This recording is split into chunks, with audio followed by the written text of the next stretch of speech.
Det kender vi alle. Når vi træder ind i et stormagasin, strømmer der varm luft imod os. Det er ikke en velkomsthilsen, men en foranstaltning, der beskytter de indendørs rum mod energitab.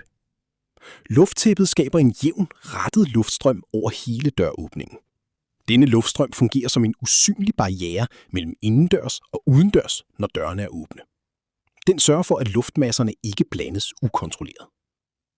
Hvor kraftigt luften udveksles uden beskyttelse, viser et blik på en åben industriport.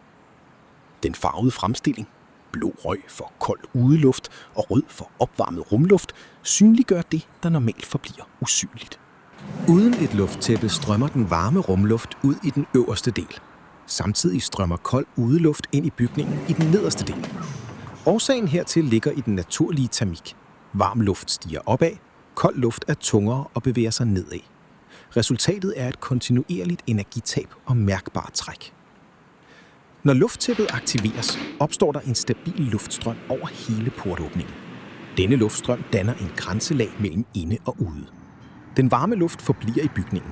Den kolde udeluft forbliver udenfor. Lufttæppet adskiller klimazonerne pålideligt uden behov for en fysisk barriere. Om sommeren er situationen for øvrigt den modsatte. Klimatiseret, afkølet indeluft vil strømme ud, mens varm udeluft trænger ind i bygningen.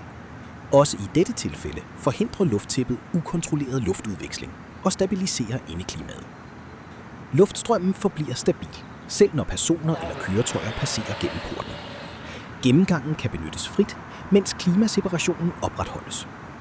Et lufttæppe fra Teddington er en effektiv, teknisk præcist styret klimabarriere. Det reducerer energitab, forbedrer komforten og sikrer stabile forhold i bygningen, både om vinteren og om sommeren. Teddington.